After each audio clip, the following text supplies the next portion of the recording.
Welcome to Salt of the Earth Farm Stories. Ever wondered what makes a pasture really thrive? Today, I'm chatting with Jade Killoran. She's a multi-species pasture advisor armed with an ag science degree and a genuine love for what she does. We talk annuals, perennials, and multi-species mixes.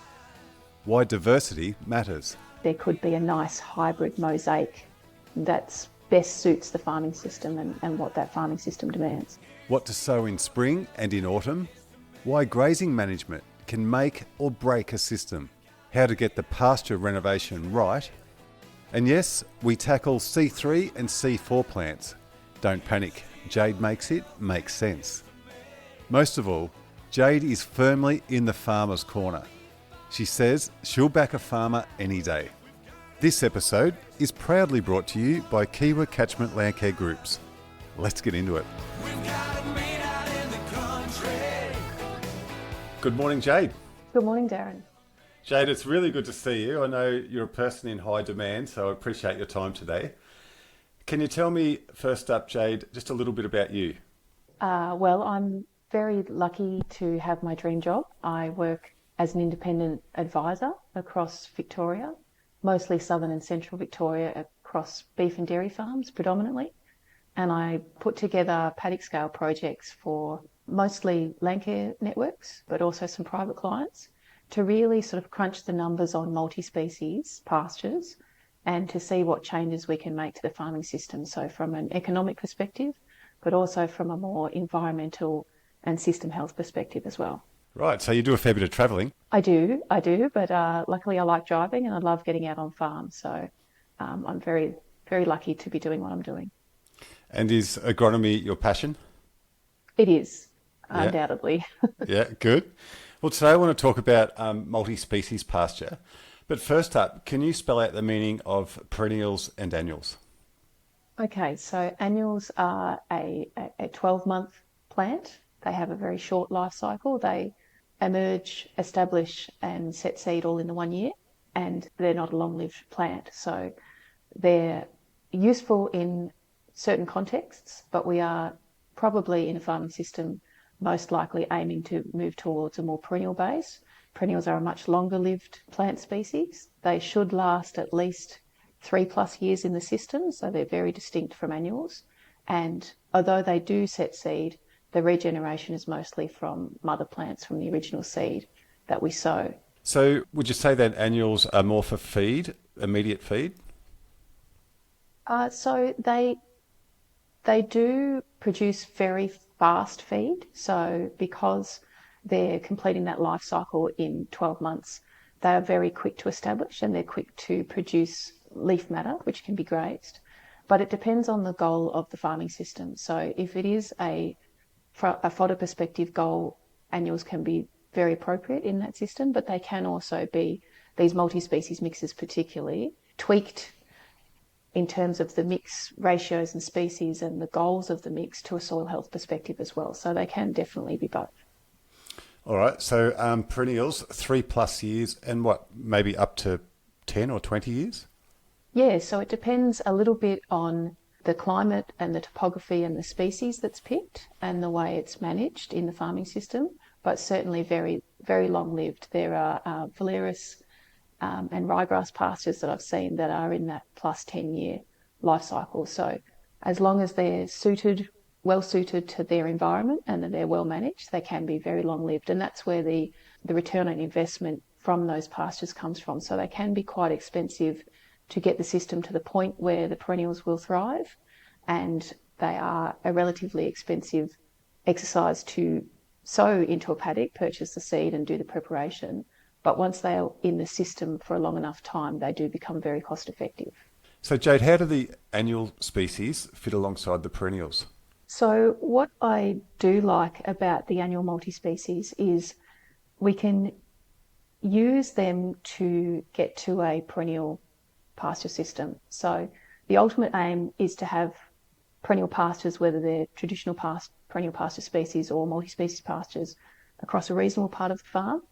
But to get there, the annual multi-species pastures can complement those perennial systems on the way. So The first one is obviously they offer a method of renovating tired perennial pastures, so they can do a lot of heavy lifting in terms of creating that soil and plant health change, and they cope with suboptimal conditions much more effectively than a perennial would. So as a general rule of thumb, I'd sow an annual multi-species mix first and then move towards a perennial system as that soil health and plant health changes. So if you're wondering whether you can sow a perennial mix or whether you need to go through that annual renovation phase first, look, ideally as a general rule of thumb, I'd say you would, but you can diagnose that as well yourself by looking at your paddock and the succession level that your plants are at. If you're in an annual species phase, pasture phase, and you haven't had much success maintaining desirable perennials in the past, that's a pretty good sign that you're in that annual species phase, particularly if you're looking at your weeds and their annuals, especially if they're starting to dominate paddocks. That's a really strong indicator that you are firmly in that annual pioneer plant phase, and annuals would be best to sow. If you are in a really perennial based phase, you might be able to go straight to perennials, but I do think the vast majority of cases starting off with those annuals is better.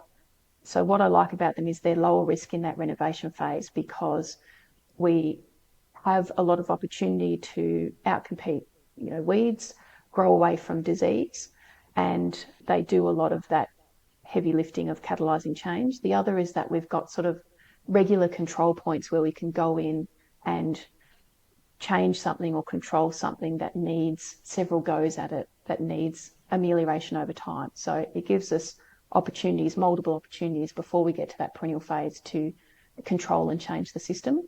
The second one is if we are using them strategically rather than looking at them as just solely a renovation phase, having some annuals alongside perennial pasture bases on the farm, they actually do create that really fast feed and really high quality feed. And particularly on the shoulders of the season where our perennial pastures are either in autumn taking a long time to get going or in spring starting to shut down or late spring, the annual multi-species can create really good feed if they've got enough moisture on the shoulders of those season really quite rapidly to sort of flatten out that pasture supply curve. It can be a really sharp curve on some farms, and if we use those annual multi-species alongside our perennials, we can start to grow more feed into the shoulders of the season and have more feed available across the year. So they can be quite beneficial, yes, from a renovation phase to move towards perennials, but complementarily they can also be quite strategically used on farm for feed gap reduction as well. So they can actually play a role in a perennial based system where we do use them quite strategically. So I don't think on a farm it's all annuals and then all perennials. I think there could be a nice hybrid mosaic that best suits the farming system and what that farming system demands. Fantastic. Now, in simple terms, what's a multi-species pasture system?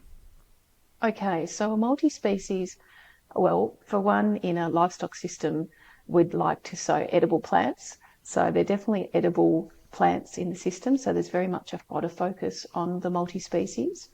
But I think what sets them apart from a more traditional pasture blend is that they're really designed to complement each other. So we're looking for diversity in the pasture mix from an above ground perspective, that the plants work together and complement each other and produce good feed. But there is an underlying soil health perspective and focus that really, I think, sets the multi-species apart from a more traditional pasture mix, because we can create functional diversity within a multi-species mix that really starts to change soil health and positively. So I think that real focus on soil health is slightly what has been missing in, say, the last 40 or 50 years, and it's starting to come back into the system and be a big focus. And the multi-species with that functional diversity really helps us achieve that. So within this multi-species, you might have, would you have some clovers to bring in some nitrogen, and then some other species there for perhaps winter feed or summer feed? Yes. So usually when I'm starting off putting together a multi-species mix for a farmer, I like to start off with 4 plant groups. So for me, grasses certainly have to be in the mix, legumes, and then the plant group that is a little bit missing in action sometimes is the tall and short broadleaves. So we want to have those 4 major plant groups in a mix because they create that functional diversity that we're after. So they have different functions and tasks above and below ground, and that's where they start to complement each other. So certainly we need legumes in the mix, particularly at the start when we're getting the soil health improved. They're a great food source and they start to catalyse the system, those legumes particularly. And we can sow different mixes at different times of the year to have that activity across the season. So we can either have, when we're starting off, more of an annual based system, which has potentially an autumn sowing, and depending on the environment, a spring summer sowing as well, if that's appropriate. It's a bit more opportunistic. And we can have autumn, winter and spring active species from that autumn sowing, and we can have spring and summer active species from the summer sowing. That's from an annual perspective. From a perennials perspective, once we get to that type of system, then we can sow a mix, still ticking off on those functional groups, but we can sow a mix that has activity for as much of the year as we think we can manage across that mix and in that particular environment that the mix is going into. So from an annual perspective, it might take 1 to 2 sowings to create that growth across the season. And from a perennial species mix, depending on the environment, we could have most of the year, if not all of the year, covered by different plants in the mix that will respond to rainfall at different times. Can we have too many species in the one mix?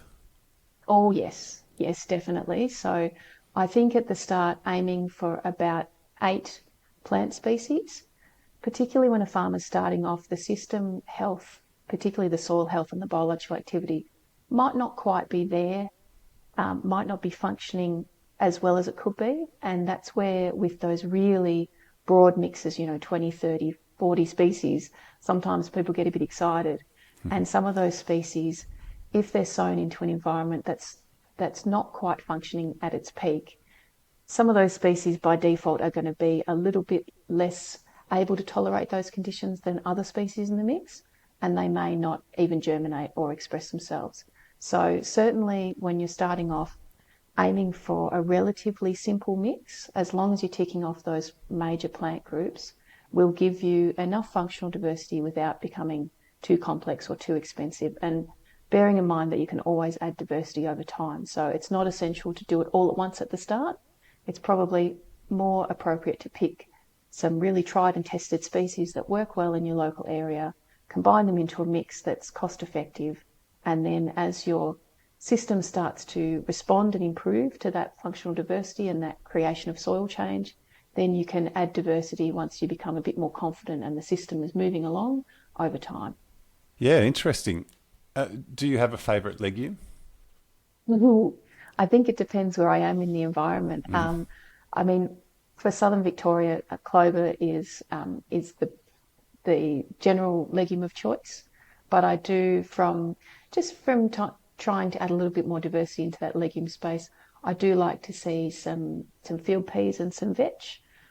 Field peas work pretty well from an autumn sowing, and vetch I find in southern Victoria in these cooler climates actually does quite well from a spring sowing in a lot of situations. So provided there's moisture in the spring, vetch can actually sort of shade across into being a spring and slightly summer active legume, even though it's not tropical. Usually it's sown in the autumn, but I actually see in cooler environments it doing quite well, nodulating quite well in that spring sowing opportunity as well. Are their main purpose to add nitrogen or 50-50? Predominantly to add nitrogen, but they also add quality to the above ground biomass. So particularly if you're doing something dual purpose with your multi-species mix and you're aiming potentially to graze it, but then to lock it up for silage or hay, those other legumes can add a bit of bulk above ground, a little bit more potentially than clover, particularly because they're upright. They tend to twine around the ryegrasses and the cereals if you've got those in the mix. And they do add a bit more quality to silage and hay. So there is a little bit of benefit above ground as well as nitrogen fixation. Are there a few reliable species that you like? From an autumn sowing, if we're heading back to annuals at the start, I do like cereals, provided they don't get wet feet, so we have to pick the paddocks they go into, but they're a very good, fast, bulky option. I do really like oats, long season forage oats, if we're in that type of medium to high rainfall, cooler environment, or faster cereals if we're going a little bit further north. Ryegrass, annual ryegrass is always a good option just to fill in all the gaps in a multi-species mix, underneath the main story, I suppose. They're the understory. Clovers, of course, annual clovers are great in that mix. Maybe a couple of other legumes, like we've talked about, maybe vetch or field peas or even faba beans, but they are a big seed, so they need a little bit of sowing depth. And then the brassicas, they're really handy in a mix, so things like tillage radish, fodder rape, maybe some turnips, but certainly tillage radish and fodder rape would probably more be my go-to from an autumn sowing. Maybe a little bit of linseed as well for soil health, so that's sown at a very low rate. It's not a fodder species, but it does help some soil parameters. From a spring sowing, if it's a really early spring sowing, particularly our grasses, are very temperature sensitive. So from an early spring sowing, I tend to stick more to that autumn mix that I've just described. So if the soil's not sort of 14 degrees and up, those early spring sowings, if we can traffic paddocks, shade more to those autumn species. But once we're starting to get into, say, 14 degree soil temp for millet and 16 to 18 for our sorghums and corns, then we start being able to sow those summer active temp sensitive species. So millet I do like because we can sow it a little bit earlier as the grass species in a mix. Again, the brassicas, buckwheat from a soil health perspective, sunflowers, always like to see them in the mix. They're not only do they look gorgeous, but they do have quite a few important roles as well. Some clovers, some summer active clovers if we can. If we're a little bit further north, tropical legumes can come into play, but in sort of central and southern Victoria, they're not so reliable. And maybe if the system permits a little bit of chicory as well as a more perennial species, but it depends where the mix is and where the soil health and the goals for the paddock are as to whether we put the chicory in over the spring and summer. So those are from an annual perspective. From a perennial perspective, I do like, again, to see those broad groups, so legumes, grasses and broadleafs. Particularly we pick on the herbs in a perennial mix, so chicory and plantain are the most readily available. And the clovers and the grasses, from a perennial perspective, will really depend where they're going in and what environment they're in as to which species we pick. But that's the general rule of thumb for perennials. They're actually probably less diverse mixes than the annual multi-species because we go back to what really suits an environment, but we're still aiming for that functional diversity with our grasses, legumes and tall and short broadleaves. You've got a lot to choose from. This must get complicated. It can be complicated, but as long as the farmer has a really good idea of the goals for the mix, they can really help to fine-tune the mix. So whether it's a fodder goal first and foremost or a soil health goal first and foremost, it can be a mix of both, but as long as the primary goal is known, that can really help to sort the mix specs out and also the environment that it's going into as well. And I suppose, flow on to that is when livestock in the system, what quality of feed we need, what quantity of feed we need, and then when we need the feed. So those parameters, I suppose, as long as we focus on those and are really clear on what the mix needs to do and the environment that it's going into, we can cut out a lot of the complexity of choosing species because they will, with a little bit of background knowledge, I suppose, sort themselves out into what's appropriate to be in the mix and what's not. Fascinating. Are there key signs when a pasture species is just starting to slip? There are, yeah. So as long as fertility and moisture are in good supply, if the pasture's starting to slip, you'll probably notice a little bit less dry matter grown per season or per year. You might have, if you're putting stock in there, you might have less grazing days than you did in the past. If you look down at the pasture sward as such, you could see some thinning of those desirable species that you've got in the mix, and you could start to see weeds creeping in and disease issues. So they're all signs that the pasture is getting a little bit old and tired, and that you should probably think about either changing the management if there are management changes that could be made, or potentially renovating the pasture if it's got to that point. So you mean grazing management? I do, or if fertiliser if it's not quite as adequate as it could be, you could change the fertiliser parameters for that paddock or that pasture. But certainly grazing management, if that's not quite optimal for the pasture sward that we're dealing with, that can have a really positive effect. But if you've got all your ducks in a row and the pasture's still slipping, then it probably is a good sign that it needs to be renovated. Yeah, okay. So can grazing management fix more than we think? I think in a lot of cases, yes, definitely. So I'm a huge fan of grazing management.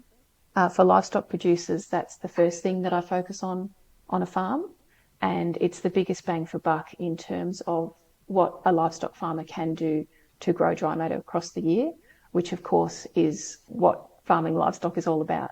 So one of the best ways to really change that system for the better is to have really, really good grazing management on desirable pasture species.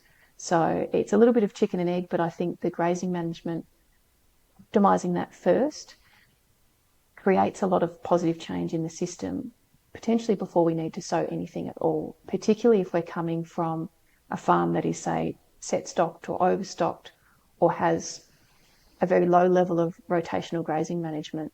There can be a really huge and quite rapid change in the production, the plant diversity and the plant health and pasture recovery, throughout the season just by improving grazing management. So it can be quite intensive and it is time and labour consuming, but it is amazing how much grazing management can change a system.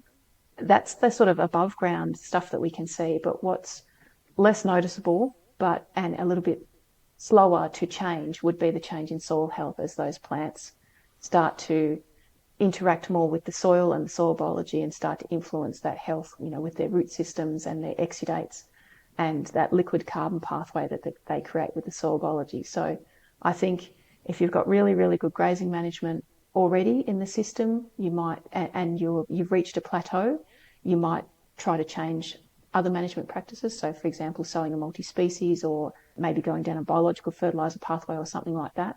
But certainly if you're a livestock farmer and you don't think your grazing management is as intensive or as well managed as it could be, that is definitely where to start.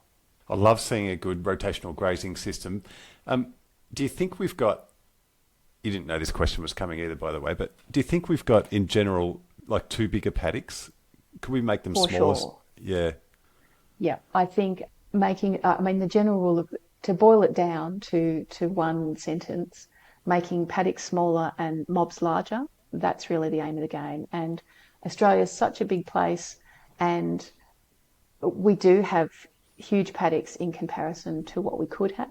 Infrastructure costs are obviously quite large when we're talking about itty-bitty paddocks, but it is a huge return on investment if we have the capital to go and divide up our paddocks into really small paddocks.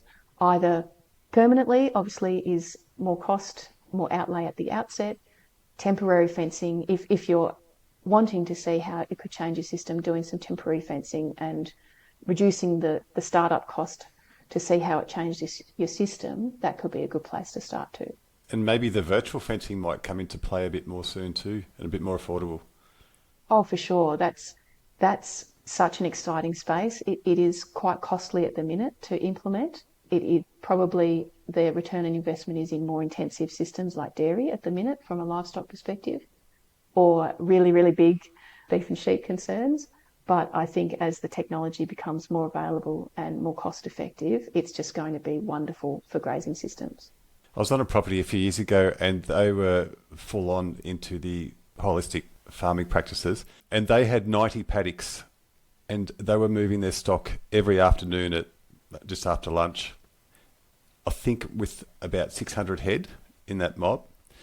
And their idea was just for that cow to take one bite out of that plant and then move them on.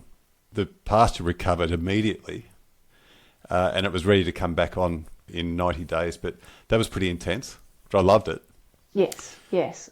I think the rule of thumb, for me, daily grazing moves or even multiple moves a day, that's the perfect system. Yeah. But it does depend on how practical that is for the farmer. So I think daily moves would be wonderful, but anywhere from daily moves to moves every 3 days, that's about the sweet spot. Any more than that, and you start, as you said, Darren, to see that second bite on pasture systems and plants within the sward, and that's where the overgrazing of desirable species and the undergrazing of undesirable species starts to come in. So we start to stress out the desirable plants in a system and favour a reduction, I suppose, in palatability and species over time if we do start overgrazing. Do you find it quite clever, like that animal, sheep are quite clever at it, in picking just exactly what their gut needs at that time? Yes, they can do. But they can self-medicate, but they do also like to pick, a bit like us at a buffet, they like to pick the things that they also like eating. So although they're quite clever in balancing out their diet, they will, if they're allowed to, pick the yummy things in the sward that they really like eating. And if they happen to be plants that they also need in their rumen and for their health, then they'll pick those too. But often we see sort of a little bit of a compromise between what ideally they would be eating and what they are actually eating. So there is a certain amount of self-selection and self-medication with stock, but there's also their ability to overgraze palatable species as well. I saw some cattle the other day hooking into the capeweed over some nice grasses out there. I was thinking, but it must have been a little bit sweeter, perhaps. It could have been sweeter, or they could be chasing being a broadleaf. It could have just been at the perfect stage for them to eat where they consider it the most palatable, or it could be the higher quality, potentially, the protein and the energy that they're chasing out of those broadleaves. Sometimes in southern Victoria we call capeweed cape feed because it can be, even though we don't love to see it in a mix, in a pasture sward if it's becoming dominant, it can be sometimes a valuable addition, particularly if there's not a lot of other broadleaf species in the paddock. If you do need to renovate, what are the key steps? So it's super crucial to get the renovation program right. So if anyone's going to take a key message out of today, it's probably grazing management and the importance of getting renovation right. So the key step is to understand why you're renovating and what the best preparation method for that paddock is. The preparation method is really crucial. So that means in a livestock system, the control method for the existing plants that you've got in that paddock, the sowing machinery that you're going to use, the seed selection, and the fertiliser. So they're the major 4 things that you need to focus on. But out of those 4 things, while they're all crucial, that paddock preparation is really paramount. So when we're sowing a pasture mix, whether it's a traditional pasture mix or a multi-species, allowing that mix to establish solves 90% of problems. So if we're talking about chemical and cultivation, there is, I suppose, an aim in this more sustainable regenerative space to try and reduce the amount of chemical or cultivation that we're using. But I have been lucky enough to be sowing sort of paddock scale trials now for about 8 years, and I've been observing that, you know, across all types of soils and climates in Victoria. And from my observations and a lot of chats to farmers as well as those projects, the level of intervention that we need is usually involves some sort of chemical or cultivation event. So there are some small amounts of pastures that can just be, say, direct drilled into, and sometimes there's a great response, but it's very, very rare. So there's usually some level of intervention needed to create the space for that pasture mix to go in, because we have some form of ground cover usually in the paddock. Unless it's really, really degraded, there's something already there, pasture species that are already there that are taking up space and moisture and nutrients, and they will compete with what you're sowing if you don't create space in that paddock. So the sowing isn't likely to be particularly successful if there is some level of ground cover in that paddock. So the goal should be to do just enough intervention to establish the pasture mix while trying to minimise the effect we have on soil and soil biology. So the chemical and cultivation, picking whichever is you're most comfortable with would be the way to go, but they do have their role to play strategically in preparing the paddock. So, for example, if I was to go into a paddock and advise on either a chemical or a cultivation approach.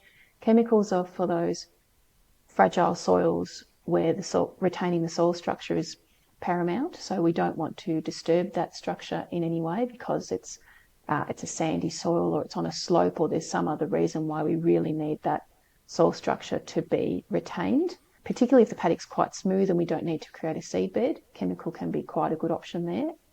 Cultivation is for those heavier soils. They're much more resilient, so our loams to clays, that side of the board, they're much more resilient to a cultivation event, and sometimes they actually need a little bit of aeration and they might need a seed bed to be created, especially if the paddock's a bit rough. So those are the types of soils that would lend themselves more to cultivation. So that's a very broad scenario fit, I suppose, but hopefully that's helpful. I've just seen a yeoman's plough in action over the last 12 months on some ground that really hadn't been touched possibly for 100 years or ever, but like turned over, I should say. And it was just cracking that hard clay pan down the bottom, but keeping a lot of the biology still there. It made the paddock rough for a little while, but eventually they'll smooth that out. But the benefits were obvious. They were ploughing along the contour, so it was holding up some moisture on a slope, and it's been fantastic. Yes. I think even though I do like the term roots not iron, I like to do as much as I can with plants rather than anything mechanical. There are, as you've said, Darren, really key scenarios where that mechanical intervention can be really beneficial for the system. And then the plants that you choose to pop into that system, you can build upon that mechanical intervention if you've done it first. So it does need to be analysed as to whether the mechanical intervention is needed, but in some scenarios, doing that first and then allowing the plants to continue that good work can be super beneficial. Yes, and how important is timing? Or and Mother very Nature, important. should I say? Yeah, that's right. So, look, in a perfect world, we would sow into a paddock that's got soil moisture there already with rain a few days after sowing when temperatures are optimal. I mean, that would be just delightful. It can produce an outstanding result. So trying to be timely with sowing is really important. But of course, if a farmer's got quite a big farm, there will be paddocks that are sown in just the right conditions, and there will, of course, be paddocks where the season's changed a little bit, and we're very dependent on those seasonal conditions. So often we do just have to do the best we can. But if a farmer's well prepared for the sowing event, they've got the seed in advance, they know what sowing machinery they're going to use. If they have a contractor, the contractor's booked in, all of those things can really help to create good timing. But again, we are at the whim of the season. So while we can prepare as much as possible, there is still that seasonal condition that we need to deal with. So it is really important to get timing and moisture as right as we can, but obviously we can only work with what we've got in terms of the season. Are you seeing a shift more towards organic fertiliser? I'm seeing a shift towards, in some instances, towards a more biological based approach. So things like compost, manures, foliar fertilisers as well. So in the case of urea, I do see farmers exploring the shift from a granular product to a foliar because they can really reduce the units of N that they're putting out and distribute them straight onto the leaf, and then the leaf uptakes them, the plant uptakes them quite efficiently. Quicker, you mean? It is quicker. It's quicker acting, and there's no dissolving of the product into the soil, any catalysing by the biology and then uptaking by the plant. It's all uptaken by the plant, so it's really readily available. And it depends what form that nitrogen takes as well. So dissolved urea is popular, but there's also nitrogen in, something like a fish hydrolysate. Not a lot, but the fish hydrolysate nitrogen is really readily available as well. And there are other products that have a little bit of nitrogen in them from a biological perspective that are really readily uptaken by plants. It is quite efficient, and I think with the plant tissue test, what I do like about the foliars is if we can ascertain what that plant is actually limited in, we can go out with a foliar and put it on the plant at the time and the rate that it's needed and the particular nutrient or suite of nutrients that's needed. So foliars can be very effective, but I still think there's room to have really good soil-based fertility and also to integrate foliars into the program as well. So yes, there's a shift towards foliars and more biologically based fertilisers, but there's also still a lot of farmers using granular products and synthetic products as well. And I think however we get our fertility, it is important to have the fertility appropriate, but I would welcome, I suppose, a shift to a more biologically based slash foliar fertiliser program if it's Fantastic. appropriate for that farm. Yeah. As temperatures rise, are there species that are starting to struggle? Yes. So as a general rule, a lot of our European species, particularly our ryegrasses, I'm probably in a very ryegrass dominated part of Victoria, I suppose, being in that southern and slightly central Victorian area. And ryegrass has been the pasture species of choice for a very long time, but it does flourish in moist environments. So it's cold adapted and quite shallow rooted.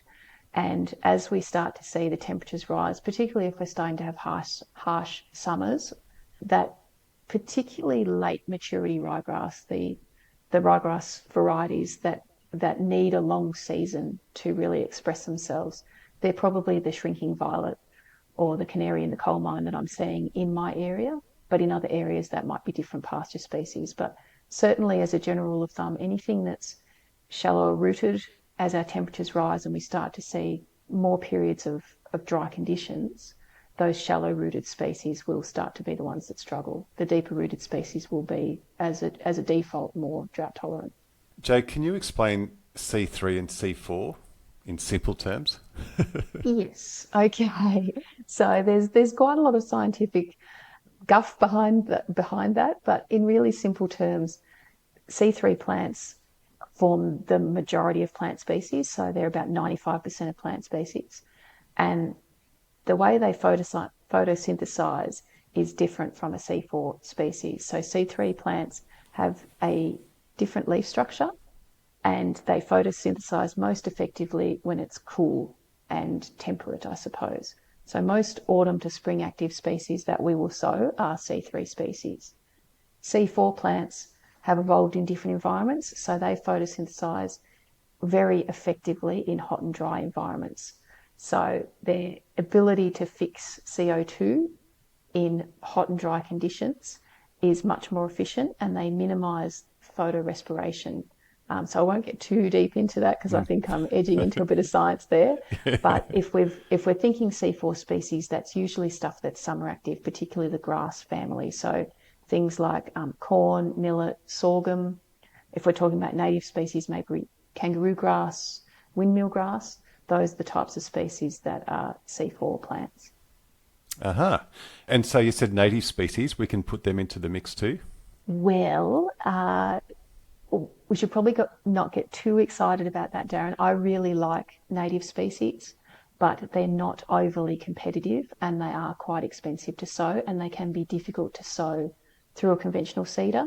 So while I really like native species and I think they have a really good role to play in Australian livestock systems, they are difficult to put into a multi-species, particularly if we're in that annual phase, because they just won't compete with those highly competitive annual species. If we're starting to get to the point in the farming system where we're going to sow perennials and they're going to really thrive, potentially trialling some native species in some areas that we think will suit them in that farming environment could be a good way to go. Or if for some reason they're starting to pop up in paddocks, that's a really good sign that we've changed the system from a soil health perspective, where they're starting to emerge naturally. I have seen that in central Victoria, that we change the soil environment with some multi-species pastures and a shift in fertiliser usually as well. And some of those native species start to pop up, and then they can be celebrated and really managed quite well.